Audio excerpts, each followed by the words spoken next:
کوئی اللہ کی بندگی اس طرح کرے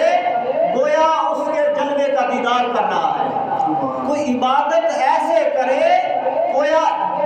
اس کا ہنسی مکھڑا دیکھ رہا ہے، اس کے حسن نازوال کو دیکھ رہا ہے، مشاہدہ حق کر رہا ہے۔ اب سوال پیدا ہوتا ہے کہ اگر اسلام کی تعلیمات کا کل عقائد اور اعمال پر ختم ہو جاتا اور اعمال اور عقائد کے علاوہ اگر کوئی چیز اصل اسلام میں نہ ہوتی تو میرے آقا فرماتے ہیں کہ اسلام بھی ہو گیا، اعمال بھی ہو گئے، اب یہ تصوف نام کی کوئی شے نہیں ہے، احسان نام کی کوئی شے نہیں ہے۔ تیسرا سوال کیوں کرتے ہو؟ نہیں، میرے آقا نے ایسا نہیں فرمایا، فرمایا کہ اے حارث، اے جبریل امین، احسان یہ ہے کہ کوئی عبادت یوں